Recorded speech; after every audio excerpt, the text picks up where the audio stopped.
As with most other military forces, the Roman military adopted an extensive list of decorations for military gallantry and likewise a range of punishments for military transgressions. Decorations, awards and victory titles. Qualifications: military diploma, a notarized copy of an original bronze constitution issued by the emperor in Rome, granting Roman citizenship to foreign veterans who had served for 25 years or more in the Roman auxiliary forces or praetorian fleets. Crowns. Grass crown was the highest and rarest of all military decorations. It was presented only to a general, commander, or officer whose actions saved the legion or the entire army. Civic crown was a chaplet of common oak leaves woven to form a crown. During the Roman Republic, and the subsequent Principate, it was regarded as the second highest military decoration a citizen could aspire to. Naval Crown was a gold crown awarded to the first man who boarded an enemy ship during a naval engagement.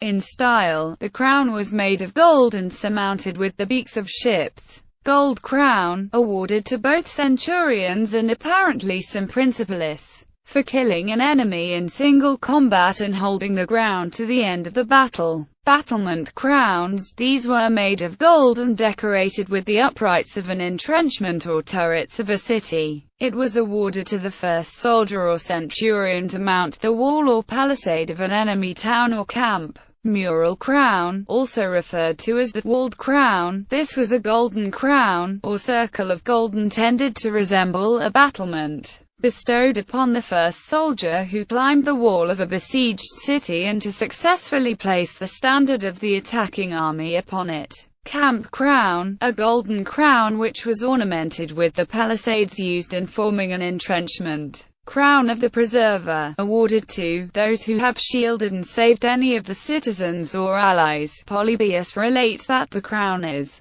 presented by those civilians the soldier saved and adds that the man thus preserved also reverences his preserver as a father all through his life, and must treat him in every way like a parent. Imperial titles. Synonyms for Emperor: Augustus, majestic, or venerable, an honorific cognomen exclusive to the emperor. Alpha Tau Omicron Kappa Rho Alpha Tau Omega Rho. Greek title equivalent to imperator, i.e. Commander-in-Chief. Beta Alpha Sigma Iota Lambda Epsilon Upsilon Sigma. Greek title meaning sovereign. Popularly used in the East to refer to the emperor, a formal title of the Roman emperor beginning with Heraclius. Caesar, Caesar, or most noble Caesar, an honorific name later used to identify an emperor. Designate. Censor, a republican office with a 5-year term and one co-equal office holder. Consul, the highest magistracy of the Roman Republic with a 1-year term and one co-equal office holder. Dominus, Lord, or Master, an honorific title popular in the empire's middle history. Imperator, Commander, or Commander-in-Chief, a victory title taken on accession to the purple and after a major military victory, the praenomen of most Roman emperors. Imperator Destinatus, destined to be emperor, heir apparent, used by Septimius Severus for Caracalla. Imperium Maius, greater imperium, absolute power to a degree greater than any other, including power of enacting capital punishment. Invictus, unconquered, an honorific title. Pater Patriae, father of the fatherland, an honorific title. Pius Felix, pious and blessed, an honorific title. Pontifex Maximus, Supreme Pontiff or Chief Priest, a title and office of republican origin, could not be used by Christian emperors, while by that time only the Pope had a claim on the title of highest religious authority.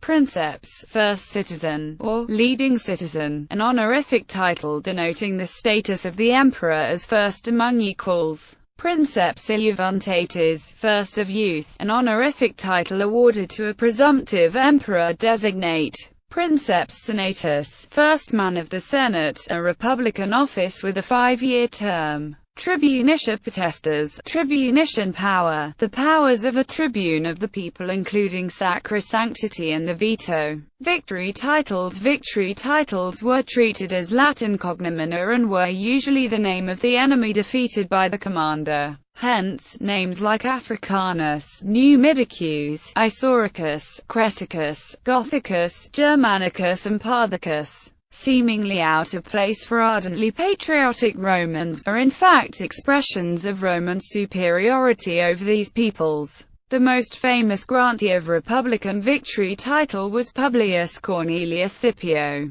who for his great victories in the Second Punic War was awarded by the Roman Senate the title Africanus, and is thus known to history as Scipio Africanus. The practice continued in the Roman Empire, although it was subsequently amended by some Roman emperors who desired to emphasize the totality of their victories by adding Maximus to the victory title. Decorations. Polybius writes that, after a battle in which some of them have distinguished themselves, the general calls an assembly of the troops, and bringing forward those whom he considers to have displayed conspicuous valor, first of all speaks in laudatory terms of the courageous deeds of each and of anything else in the previous conduct which deserves commendation. Only after this are the military decorations presented. Torque, gold necklet, armily, gold armbands, falera, gold, silver, or bronze sculpted discs worn on the breastplate during parades. Astapura or arrow without a head, a ceremonial silver spear awarded to the man who has wounded an enemy.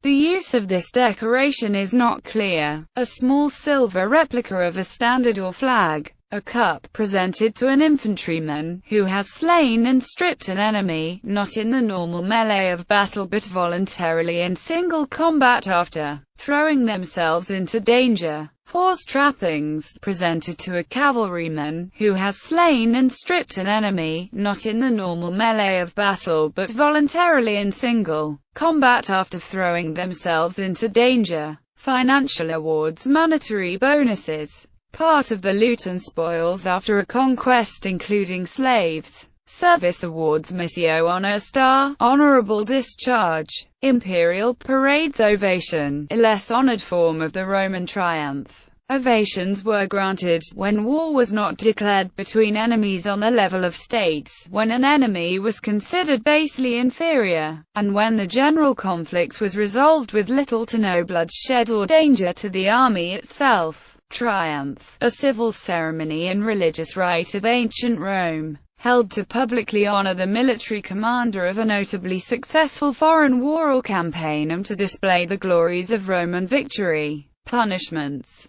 When the Roman soldier enrolled in service to the state, he swore a military oath known as the sacramentum, originally to the Senate and Roman people, later to the general and the emperor. The sacramentum stated that he would fulfill his conditions of service on pain of punishment up to and inclusive of death. Discipline in the army was extremely rigorous by modern standards, and the general had the power to summarily execute any soldier under his command. Polybius divides the punishments inflicted by a commander on one or more troops into punishments for military crimes, and punishments for unmanly acts, although there seems to be little difference in the harsh nature of the punishment between the two classes. Punishments for crimes. Fosturium or bastinado, following a court-martial sentence for desertion or dereliction of duty. The soldier would be stoned, or beaten to death by cudgels, in front of the assembled troops, by his fellow soldiers,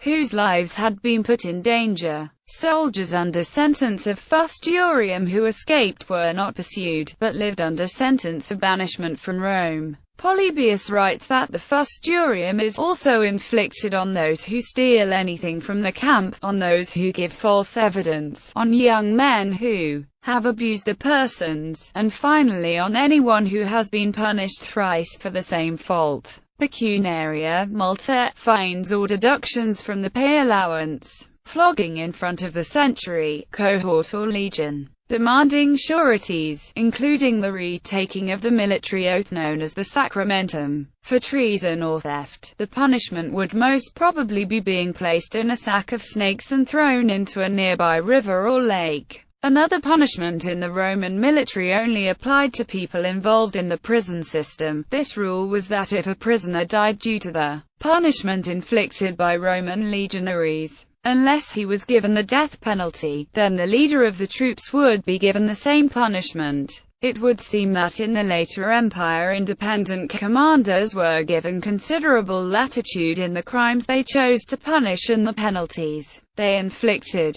According to the Historia Augusta, the future Emperor Aurelian once ordered a man who was convicted of raping the wife of the man on whom he had been billeted to be attached to two trees drawn together so that where the restraining ropes were cut, they sprang apart and the unfortunate victim was torn asunder. The author of the Vita Aureliani comments that Aurelian rarely punished twice for the same offense. However, even by Roman standards his justice was considered particularly harsh. As always with the Historia Augusta, one takes this story with a pinch of salt and either wonders what 4th century point the author was attempting to make of a 3rd century incident, or whether he merely attributed to Aurelian a good story that seemed appropriate to that man's reputation. On the other hand, the imposition of cruel and unusual penalties to maintain discipline among the brutalized soldiery in the chaotic conditions of the North European provinces in the mid-3rd century was a necessity for the maintenance of effective command.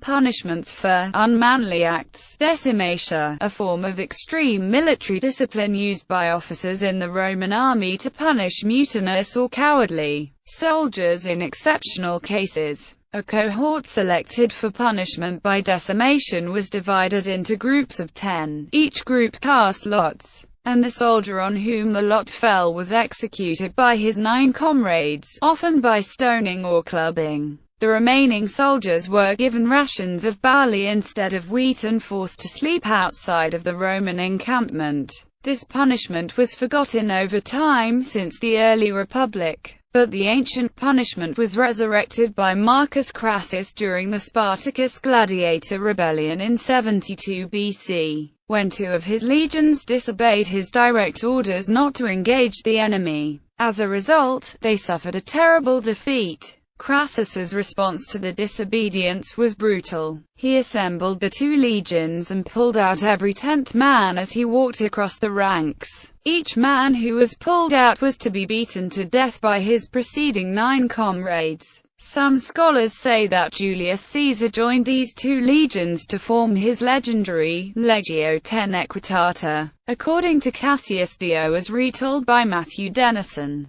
The newly appointed Emperor Galba revived this punishment to deal with the contingent of rebellious soldiers who confronted him as he entered Rome at the Milvian Bridge in autumn of 68 AD. Dio states that Galba ordered this punishment because he did not believe that an emperor should submit to compulsion in anything. Castigatio, being hit by the centurion with his staff, or animadversio fustium, reduction of rations, or to be forced to eat barley instead of the usual grain ration. Whipping with the flagrum, or short whip, a much more brutal punishment than simple flogging. The short whip was used for slave volunteers, valones. Gradus dehorectio, a reduction in rank, loss of advantages gained from length of service. Military mutatia, relegation to inferior service or duties. Summary execution. Munera manditio, additional duties.